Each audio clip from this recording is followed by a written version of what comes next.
En diciembre de 1984 ocurrió aquí el peor accidente industrial de la historia.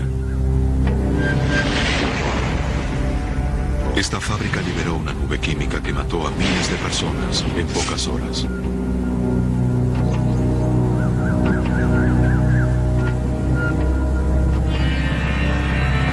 El accidente ocurrió a causa de una reacción química ocurrida en este tanque.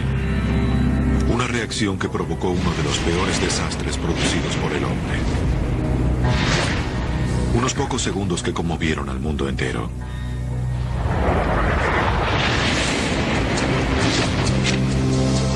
Los accidentes no ocurren porque sí. Son el resultado de una serie de acontecimientos vinculados por el tiempo. La clave para entender qué salió mal está oculta en estos segundos decisivos. Segundos decisivos. El desastre de Bhopal. La ciudad de Bhopal se recuesta al borde de un enorme lago, casi en el centro geográfico de la India.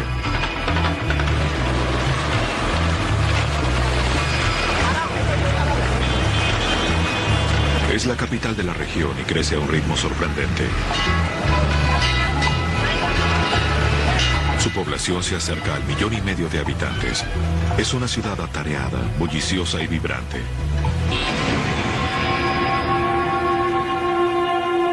Pero el 3 de diciembre de 1984, Bhopal fue escenario de una catástrofe sin precedentes que produjo la muerte por asfixia de al menos 3.000 personas bajo una nube de gas.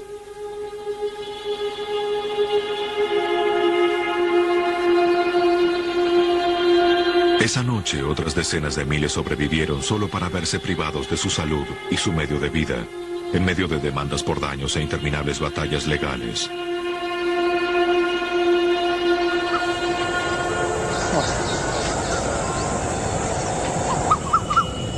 El agente químico asesino fue un gas llamado isocianato de metilo, o MIC, proveniente de esta planta construida en el confín de la ciudad.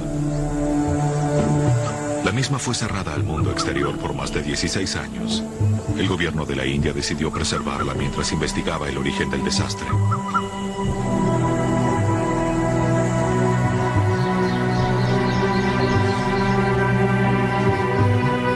Quizá el artefacto más espantoso de esta fábrica sea el recipiente del cual se escapó el elemento tóxico, ahora desenterrado de su celda subterránea.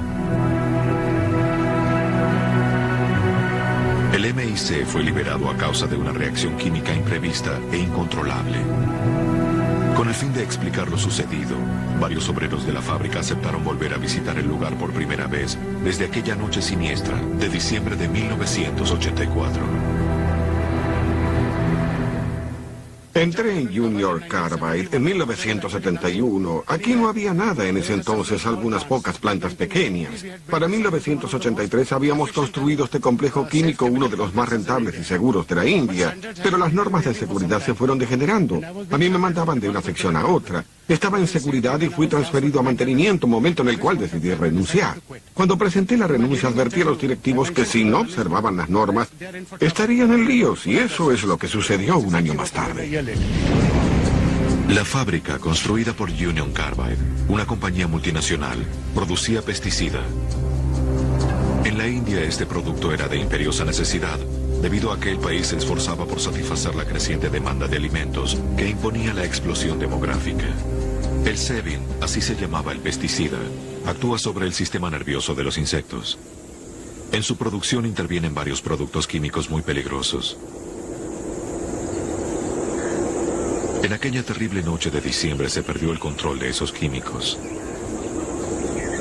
La primera persona en advertir que algo andaba mal, algo que desencadenaría el peor accidente de la historia, fue un técnico llamado B.N. Singh. Esta era la sala de control. Se veía muy diferente de cuando era nueva. Miré el indicador de presión y vi que la aguja subió hasta más allá de la escala.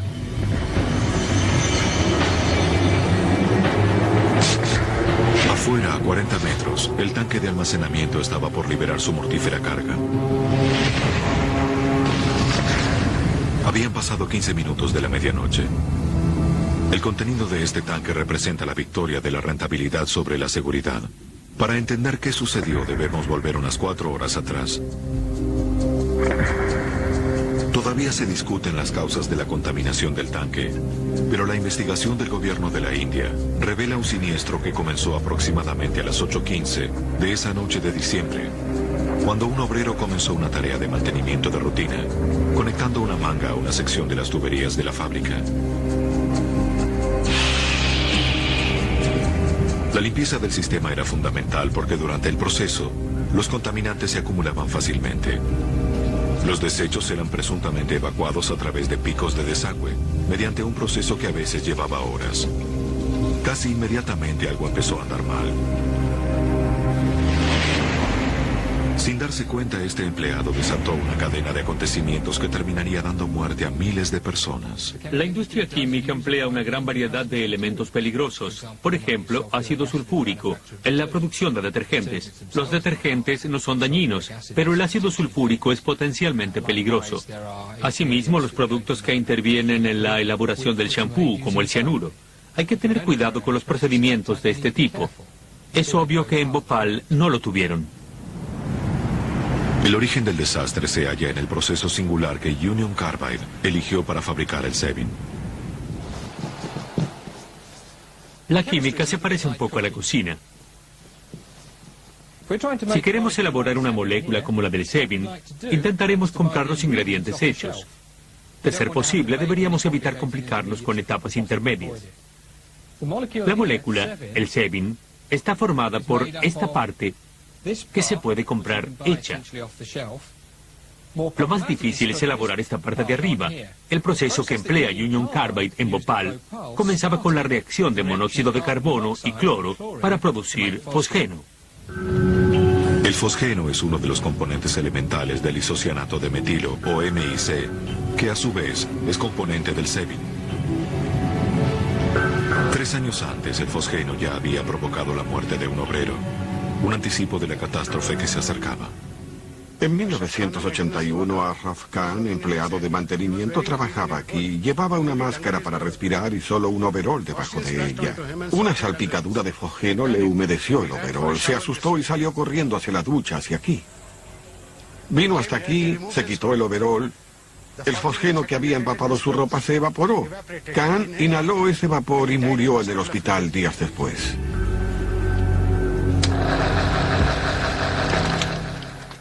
El fosgeno resultó fatal cuando se usó con fines bélicos, principalmente durante la Primera Guerra Mundial.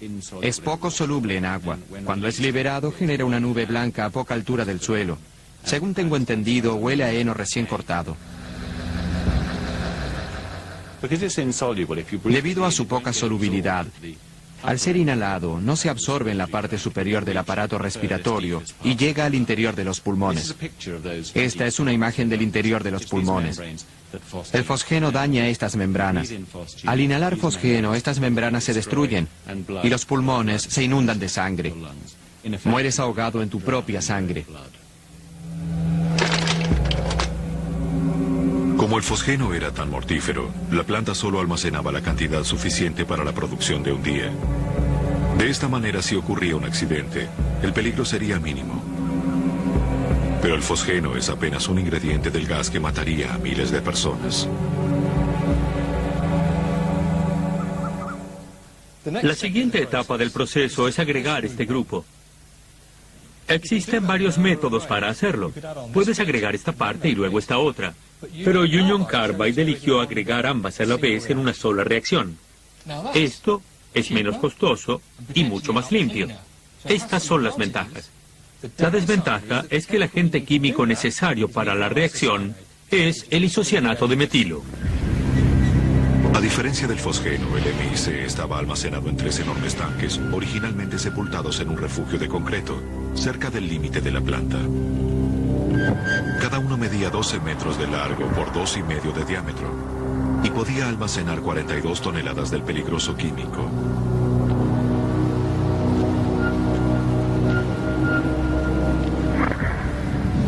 Mientras que el fosgeno era un conocido asesino y se almacenaba en pequeñas cantidades, las reservas de MIC eran tales que podían matar a miles de personas.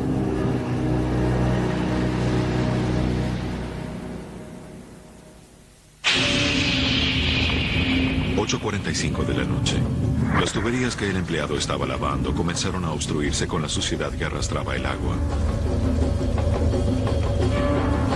Los picos de desagüe se taparon y el agua comenzó a circular hacia las tuberías principales de la fábrica.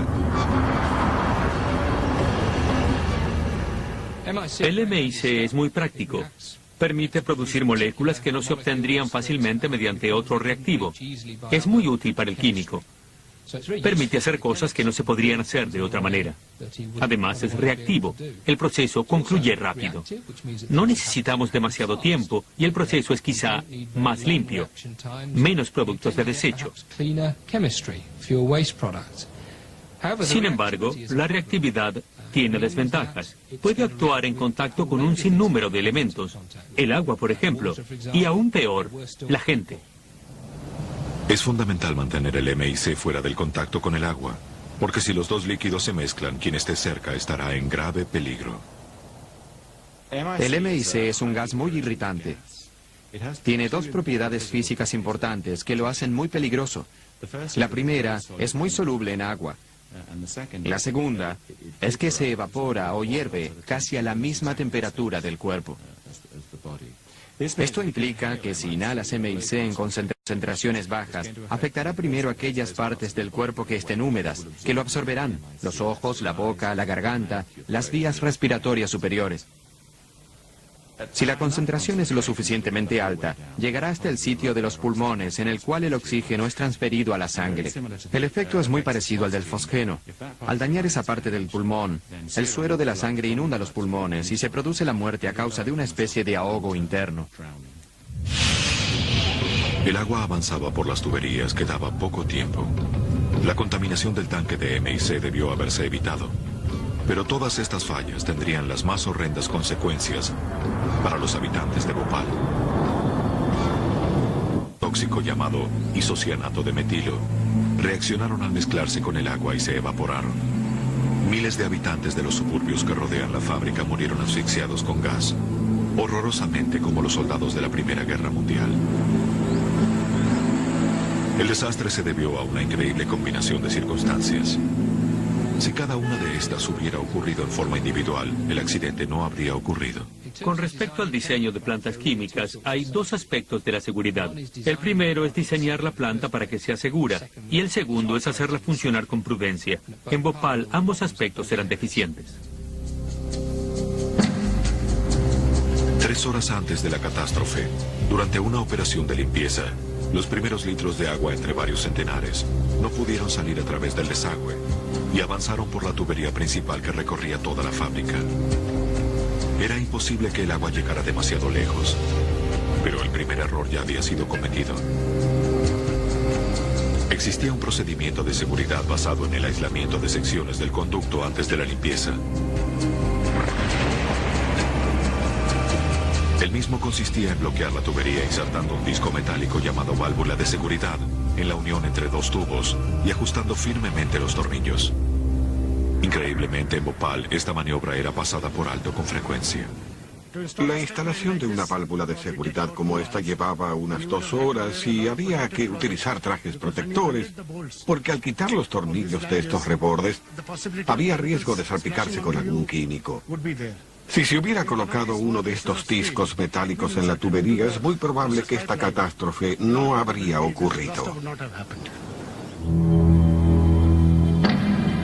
Ya a las 9:30 el agua empezó a viajar libremente por los cientos de metros de tubo que separan la planta principal del lugar de almacenamiento del mortífero MIC.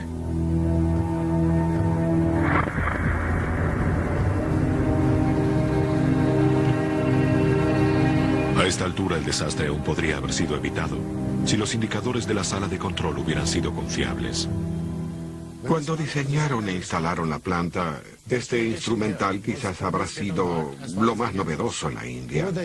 A lo largo de los años, la falta de mantenimiento ayudó a que el mismo indicara valores falsos de vez en cuando, lo cual tal vez hizo que los operadores no tomaran en serio su lectura. El MIC se mantiene bajo presión con un gas inerte para impedir la entrada de otro elemento en el tanque. Pero por 6 semanas la aguja del indicador de presión había indicado casi 0.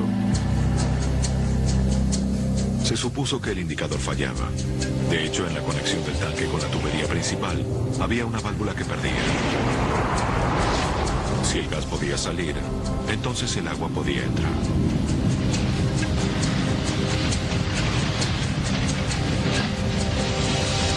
A las 10 de la noche aproximadamente ya se había iniciado la contaminación.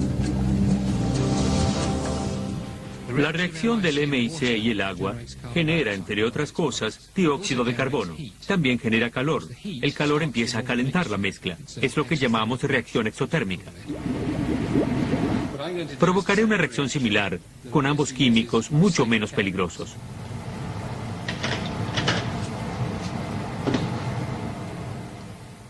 Este material se comportará en forma parecida al MIC.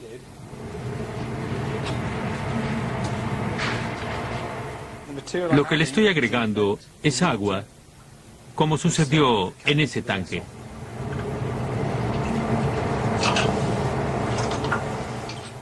Pueden ver cómo se forman las burbujas de gas. El agua es más pesada que el MIC, por eso cae al fondo del recipiente. La primera parte de la reacción ocurre cuando se tocan los dos mantos de líquido. Esto es exactamente lo que ocurrió en el depósito de MIC. Se generaron burbujas en el límite entre las dos capas de líquido, pero el problema principal es el calor. La temperatura de la mezcla reactiva se eleva. Cuando se eleva la temperatura, la reacción se acelera, generando a su vez más calor. El proceso se acelera cada vez más. Es lo que llamamos desbocamiento.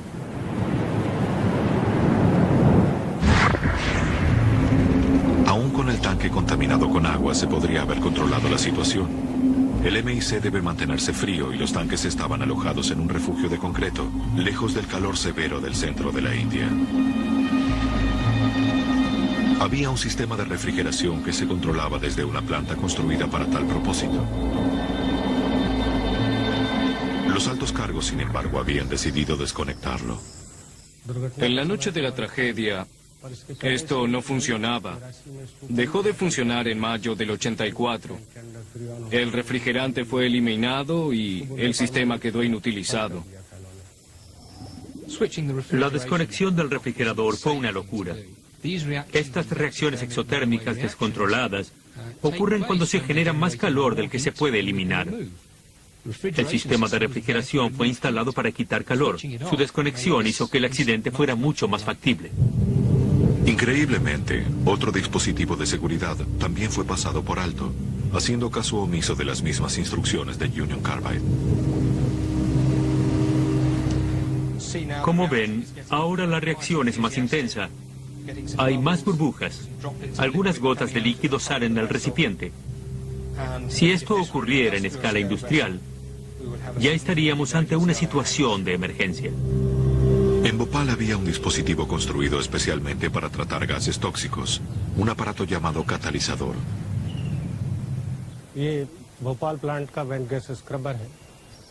Este es el catalizador que teníamos en Bhopal. Neutraliza el gas tóxico antes de liberarlo a la atmósfera. Esa noche estaba desconectado por mantenimiento.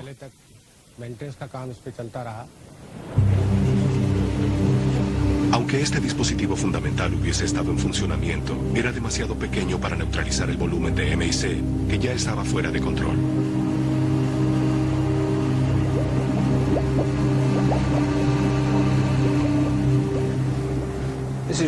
Ahora está borboteando violentamente. Como ven, se genera mucho gas. Por supuesto, en Bhopal esto era cientos de veces más grande. Ya no hay nada que se pueda hacer para frenar este proceso. El calor se genera tan rápido que en escala industrial es imposible eliminarlo a un ritmo suficiente como para detener la reacción. Es la peor pesadilla para el operador de una planta química. Es una catástrofe. Aquella noche, B.N. Singh estaba en la planta. Era su deber controlar el lugar donde había comenzado la limpieza de la tubería unas 4 horas antes. Para medianoche el agua había vuelto a salir por los picos de desagüe. Pero Singh notó que algo andaba mal. Faltaban pocos minutos para el desastre. Cuando llegué aquí, vi que el agua salía de los drenajes, pero me empezaron a arder los ojos. Esto era muy común en la fábrica, pero esa noche el dolor fue muy fuerte. Entonces corrí a la sala de control. Al llegar a la sala de control un minuto después, B.N. Singh vio la etapa final de un proceso químico que había estado en marcha desde hacía más de 2 horas.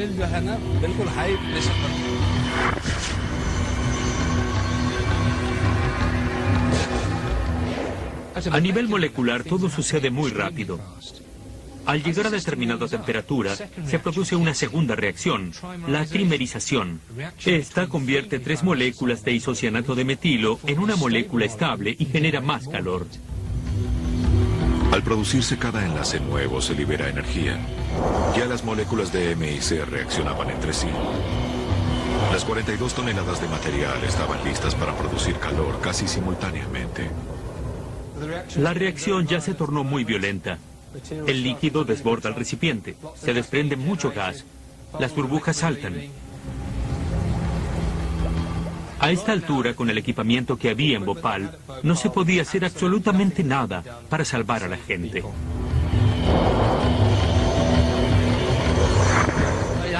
Corrí hacia el tanque E610. A pesar de que estaba enterrado, se escuchaba un temible estruendo. Y el concreto empezó a temblar y resquebrajarse.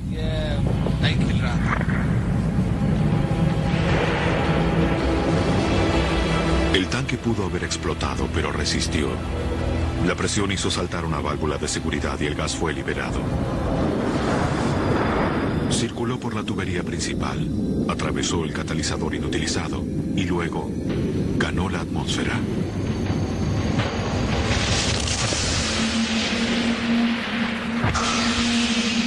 El viento sudeste lo desplazó y despejó la planta, pero cubrió la ciudad dormida.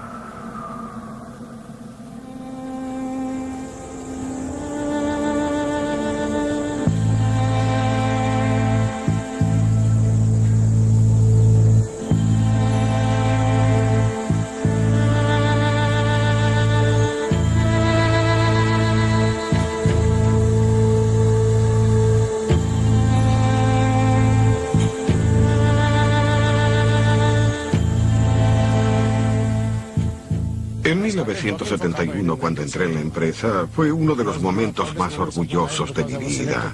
Había sido elegido para trabajar aquí. Pero tras la catástrofe, me siento avergonzado por haber formado parte de una firma que en la India no estuvo a la altura de su reputación. Union Carbide se negó a dar una entrevista a este programa. Hasta la fecha no hay procesados. A causa del accidente murieron más de 20.000 personas. El número de muertos aumenta. La polémica por lo sucedido continúa.